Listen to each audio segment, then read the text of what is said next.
I've been blind since birth.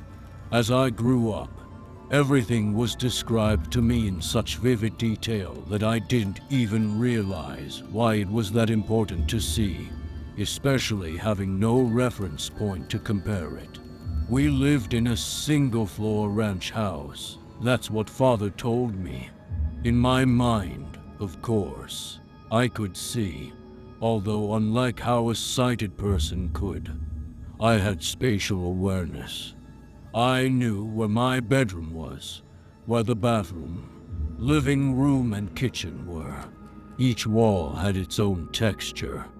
I don't know if that was done on purpose, or if I could feel things others never noticed. I rarely fell over, only if Father or one of the visitors put something somewhere they shouldn't have.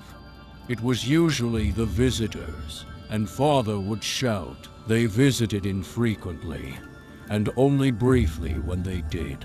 Father said I shouldn't speak to them, that it unsettled him. He'd worry when I saw something he didn't, saw it with my ears or by touch. Ellie was the first. She seemed very sweet. She asked me my name and why my face was so messed up. She was in the living room. I could hear where she sat from her breaths. Harsh nasal sounds, as if her nose was blocked.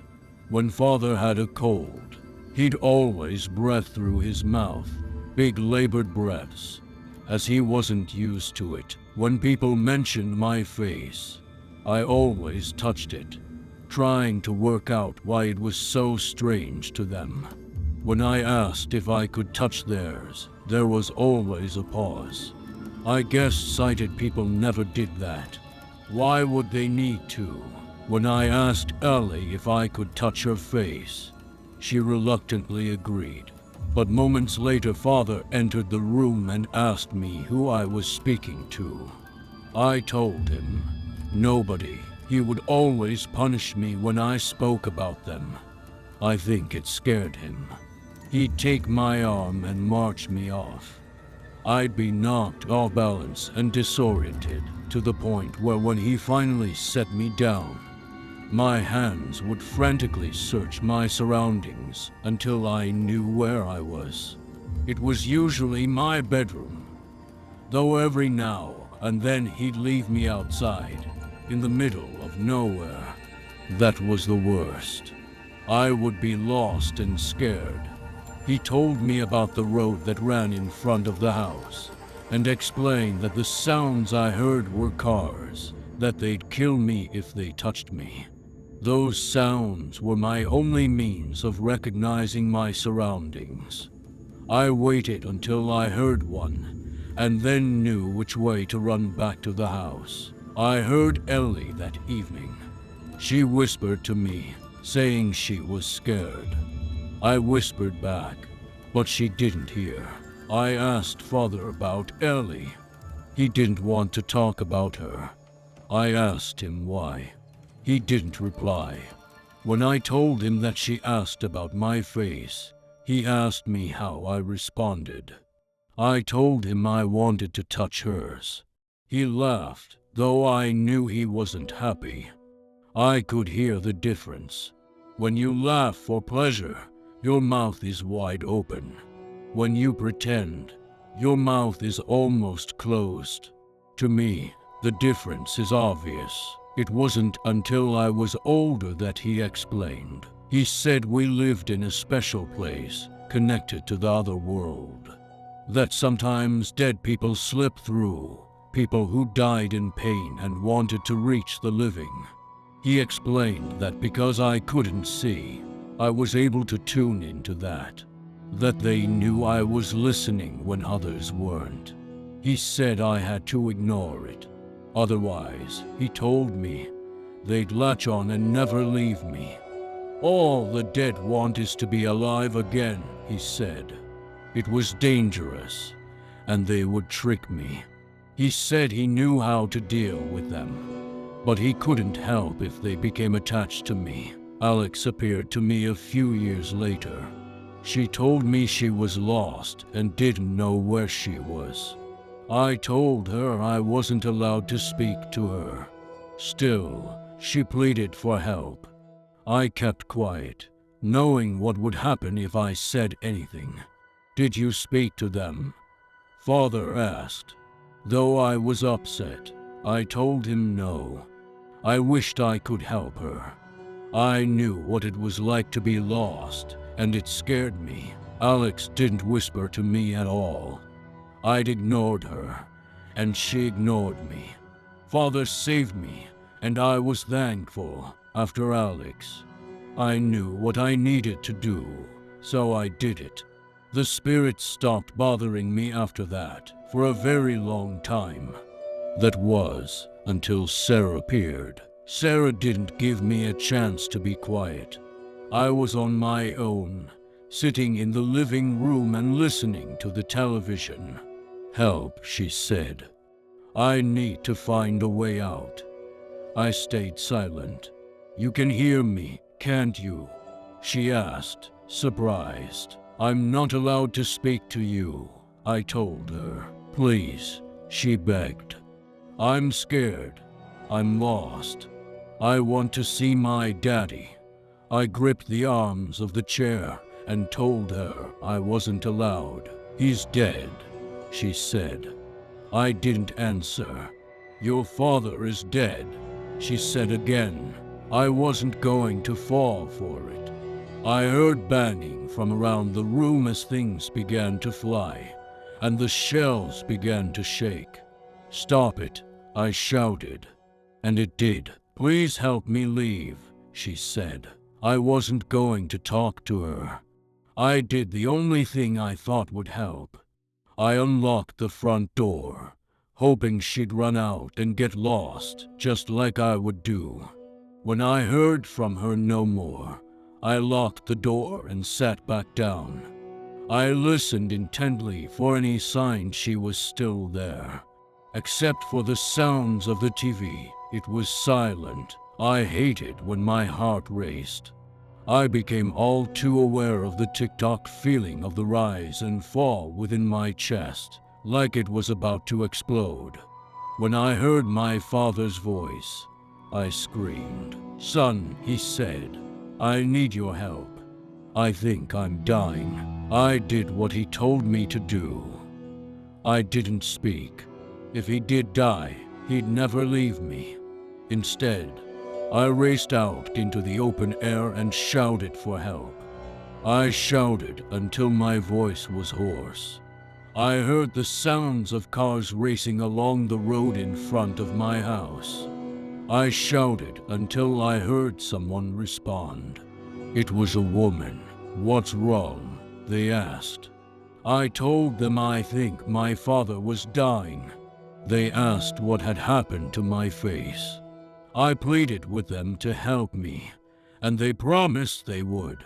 I sat down on the grass and waited. Sometime later, the woman returned to me and asked if she could hold my hand. "I'm so sorry," she told me. I heard the sounds of sirens and of people rushing. I asked what was going on. The woman said she was there for me. As the noise died down, a man asked me a question. "I'm a paramedic," he said. "What happened to your face?" I told him I was fine. He asked if I was sure, and I told him I was. He asked if I minded him touching my face.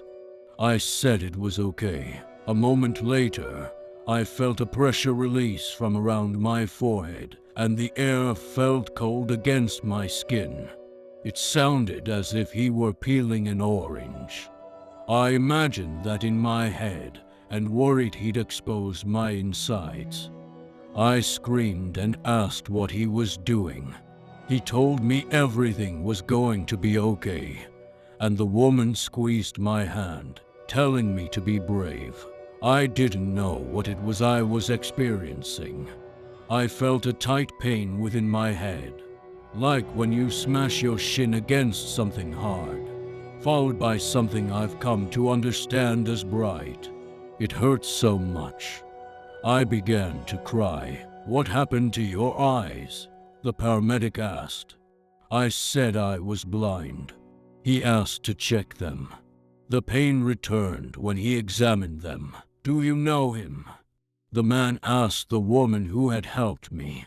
She told him that I had been screaming for help and that she had come to my aid, but that she had never met me before. "How long have you had your eye injury?" he asked me. I told him I'd been blind from birth. He asked me if I could see his fingers. I told him no. He asked if I could open my eyes. I said I didn't know what he meant. He asked if he could open them for me. I didn't respond. Then I felt his fingers on my face, fingers covered in something rubbery. Suddenly, it became bright again. I screamed. He tried to calm me. The woman squeezed my hand again. I didn't know what was happening. Things I couldn't describe came to me. It was like it always was, but multiplied 100-fold, and so much more real. I carried on screaming as a fuzzy form came into view. "Just breathe, okay?" the paramedic said. "Everything will be fine." "When was the last time you saw?" As my heart began to calm and my breathing slowed, I became distracted by what I was experiencing. It overwhelmed me. I wanted to cry, and I did. "How long has it been?" he asked again. "I've never seen anything before," I told him. I was told to keep an eye mask on for most of the day, only taking it off at night at first to allow my eyes time to adjust. At the same time, I was placed in the custody of my aunt and uncle and didn't even know it at first. They were shocked at what happened to me and that I had never attended school. The past few years have been a roller coaster ride. The doctors said I may never have perfect vision, though what little I have is a godsend, and I'll take what I can get. I've only recently been learning to read and write, so I apologize if my English isn't the greatest. It's the best I can do.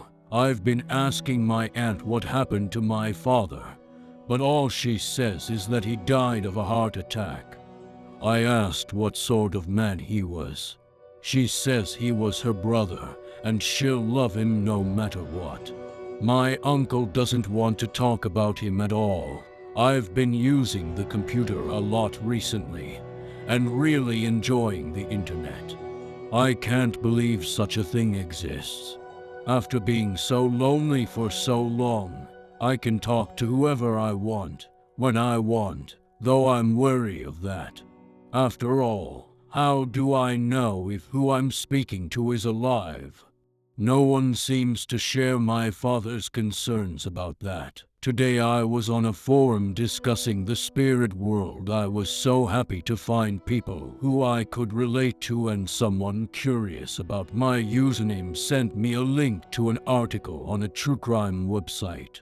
It was about my father and mentioned me by name. They asked me who I was and if I was the same person. According to the article, my mother had gone missing soon after my birth. It said I'd been bound so that I couldn't see. That my father always wanted a daughter. They found 14 bodies in the basement. They said one got away, a girl by the name of Sarah Frank. She was the one to call the police. They found father's car parked around the back of the house. They supposed he carried his victims into the basement via the storm entrance and left them there. Sarah had managed to get away after she agreed to be his daughter following 4 days of sustained torture. She stabbed him with a knife he'd placed on the counter to butter some toast. I didn't want to believe it, and I am not sure I would have, if it weren't for the names of the victims, 2 of which stuck out, Ellie Farmer and Alex Riddle. I'd spoken to them both in the living room, To this day, I wonder if my father had been honest with me about a single thing in his life. Throughout it all, one question remains above all others. Did I speak to Ellie and Alex before or after he killed them?